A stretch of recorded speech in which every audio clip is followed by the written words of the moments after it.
Question है shown below is a graph with 4 straight line. एक graph है जिसमें 4 स्ट्रेट लाइन है और आगे लिखा है it is given that lines K1, K2 and K3।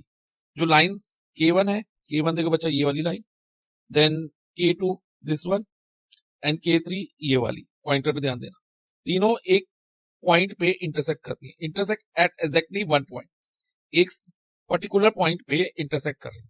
ये आपको माइंड में रखना है। इसके अलावा ये कहा है कि लाइन K3 वाली जो लाइन है ना, जो K1 और K2 के साथ इंटरसेक्टिंग भी है, वो साथ साथ K4 के साथ पैरेलल है। इस बात का ध्यान रखना है, यानी कि K3 is parallel to K4। और हमें करना क्या है, हमें बताना है which of the following is the equation of K3।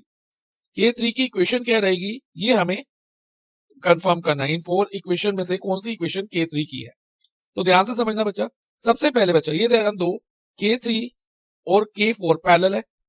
Parallel lines यानी कि नो सोल्यूशन। नो सोल्यूशन में अलजेब्रिक कंडीशन क्या होती है, A1/A2 equal to B1/B2 but not equal to C1/C2। ये इक्वेशन होती है।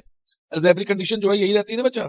यस सर, यही रहती है। तो वन बाय वन हम ये देखेंगे कि इन 4 इक्वेशन में से कौन सी इक्वेशन K4 के पैरेलल है, यानी कि वो इस कंडीशन को सेटिस्फाई करती है। A1/A2 equal to B1/B2 not equal to C1/C2। लेकिन साथ साथ ये भी ध्यान रखना है, जो K3 की इक्वेशन इनमें से हम आइडेंटिफाई करेंगे ना, वो K1 और K2 दोनों के साथ यूनिक सोल्यूशन फॉर्म करेगी, देगी। ठीक है, और यूनिक सोल्यूशन एक पर्टिकुलर सोल्यूशन होगा, क्योंकि एग्जैक्टली वन पॉइंट बोला है। तो जो K1 और K2 का कॉमन सोल्यूशन होगा ना, वही सोल्यूशन K3 का भी होना चाहिए।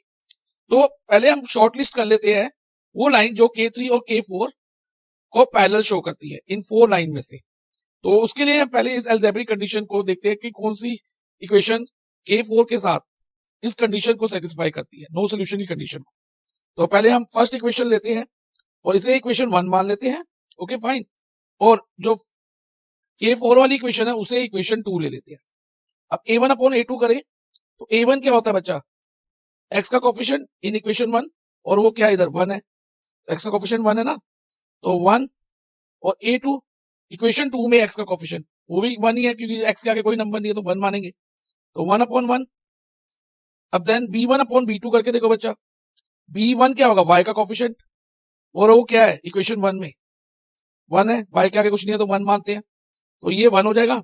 और B2 क्या है इक्वेशन 2 में, जो हमने अभी इक्वेशन 2 लिया है, वो B2 y का कोफिशिएंट होता है इक्वेशन 2 में, वो है 4।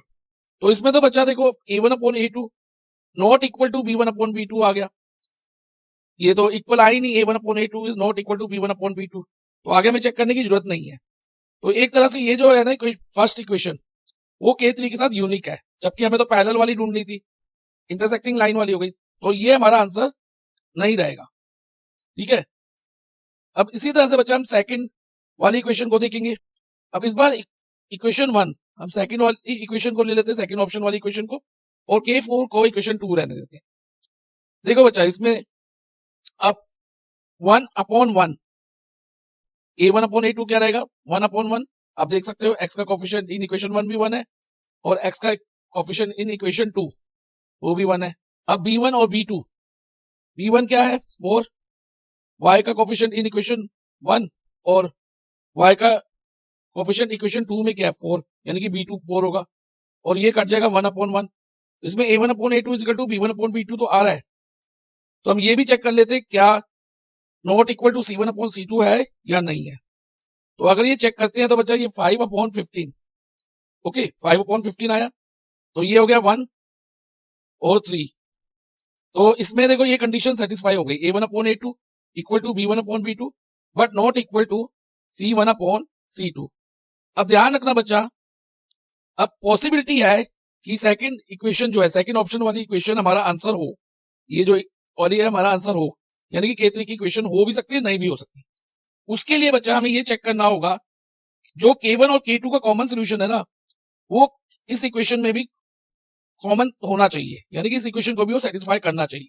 तो हम क्या करेंगे, एलिमिनेशन मेथड से K1 और K2 का सोल्यूशन फाइंड करेंगे। देखो x minus y is equal to -5 को 0 के साथ भेज दो, तो 0 + 5 यानी कि 5 हो जाएगा। और K2 क्या है हमारे पास 2x + 3y, is equal to 0।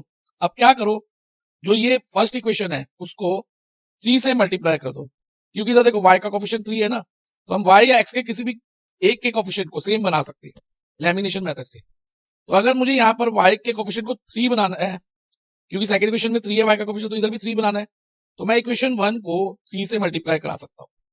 तो ये हो जाएगा 3x minus 3y is equal to 15। Okay, और 2x plus 3y is equal to 0 को हम एज इट इज लिख देंगे। अब देखो बच्चा, minus 3y plus 3y cut गया, तो उसको हम डायरेक्ट कट कर देंगे, साइन चेंज करने की जरूरत नहीं है। अब 3 प्लस 2 क्या होता है बच्चा, 5x हो जाएगा, 3x प्लस 2x, और 15 प्लस 0 इज 15। अब ध्यान दो, जो x की वैल्यू क्या रहेगी, x की वैल्यू होगी 15 अपॉन, देखो बच्चा इधर 5 जो x के साथ मल्टीप्लाई में है, जब ये RHS में जाएगा 5 तो ये डिवाइजर में चला जाएगा, यानी कि 15 डिवाइडेड बाय 5 हो जाएगा विच इज 3। तो x हमारा 3 आ गया, x की वैल्यू क्या आ गई 3। अब हम y की वैल्यू निकालेंगे। y की वैल्यू निकालने के लिए जो बच्चा k1 या k2 में से किसी एक इक्वेशन में x की वैल्यू सब्स्टिट्यूट कर दो, तो मैं k1 वाली इक्वेशन में सब्स्टिट्यूट करता हूँ x की वैल्यू। अब देखो इधर क्या है, x minus y is equal to 5 है, तो x की जगह आप 3 लिख दो, 3 minus y is equal to 5 हो जाएगा। अब minus y is equal to क्या होगा, ये 5 तो ऐसे ही रहेगा, जो ये प्लस 3 है इधर, ये RHS में जाके माइनस 3 हो जाएगा। So minus y is equal to 2 हो गया। और y की वैल्यू क्या होगी बच्चा, देखो इधर ये माइनस वाई है, y के साथ यानी कि माइनस 1 मल्टीप्लाई बाय y है, तो y की वैल्यू क्या होगी 2 अपॉन माइनस 1, क्योंकि y के साथ माइनस 1 मल्टीप्लाई में था, तो जब ये RHS में जाएगा तो डिवाइजर में आ जाएगा। सो बच्चा y क्या होगा, 2 डिवाइडेड बाय माइनस 1, 2 को 1 से डिवाइड करेंगे 2 आएगा, और प्लस माइनस माइनस 2। सो y की वैल्यू हमारी क्या आ गई माइनस 2, और x हम ऑलरेडी फाइंड कर चुके हैं, क्या फाइंड कर चुके हैं 3। सो बच्चा k1 और k2 का कॉमन सोल्यूशन हमारा क्या आया, x3 y माइनस 2, यानी कि जहां k1 और k2 लाइन इंटरसेक्ट कर रहे हैं ना, उस पॉइंट के कोऑर्डिनेट क्या रहेंगे 3, माइनस 2। और ये जो पॉइंट है वो k3 पे भी लाई होना चाहिए, लाई कर रहा है, ठीक है। और अगर ये k3 में लाई कर रहा है, जो k3 की इक्वेशन होगी उसको सेटिस्फाई भी करना चाहिए। अब हमारी जो ऑप्शन 2 वाली इक्वेशन थी वो सेटिस्फाई होनी चाहिए इस पॉइंट से 3, माइनस 2 से। अगर ये सेटिस्फाई हो जाती है तो ये हमारा आंसर हो जाएगा, अगर नहीं होती तो हम जितना ये जो प्रोसीजर हमने इन दोनों इक्वेशन के लिए किया है, हम बाकी 2 इक्वेशन के लिए भी कर सकते हैं। तो पहले हम चेक कर लेते हैं, हो सकता है यही हमारा आंसर बन जाए, तो हमें आगे करने की जरूरत नहीं होगी। तो x की जगह बच्चा आप 3 डालो, इधर जो ऑप्शन 2 वाली इक्वेशन है उसमें x की जगह हमने 3 लिखा, प्लस 4y है, सो 4 मल्टीप्लाई बाय माइनस 2 प्लस 5, और ये RHS में 0 है, तो इसका आंसर जो है ना, जो LHS वाले पार्ट का आंसर 0 आना चाहिए, यानी कि RHS के इक्वल आना चाहिए। तो देखते हैं ये आता है या नहीं। 3 प्लस 4 इंटू माइनस 2 क्या होगा बच्चा, -8, और ये प्लस माइनस -8 हो जाएगा, 3 माइनस 8 प्लस 5। अब प्लस माइनस माइनस 8 में से 3 जाएगा तो 5 आएगा, 8 माइनस 3 5 होता है, और साइन बढ़ेगा तो यहाँ -5, और ये प्लस 5 एज इट इज आ जाएगा। अब -5 प्लस 5 कट गया इज इक्वल टू 0। तो ये जो ऑप्शन 2 वाली इक्वेशन है उसके RHS के इक्वल ही आ गया, इज इक्वल टू RHS हो गया, यानी कि जो 3, माइनस 2 है ना, वो ऑप्शन 2 वाली इक्वेशन को सेटिस्फाई कर रहा है। और जो ऑप्शन 2 वाली इक्वेशन है वो k3 की इक्वेशन रहेगी, क्यों रहेगी, क्योंकि वो k3 और k4 के पैरेलल है, और इसका सोल्यूशन k3 का k1 और k2 के सोल्यूशन के बिल्कुल एग्जैक्ट है, सेम है, यानी कि 3, माइनस 2 ही है। जो k1 और k2 का सोल्यूशन है वही सोल्यूशन k3 का है। तो इस तरह से बच्चा जो हमारा आंसर रहेगा ना, वो रहेगा ऑप्शन 2।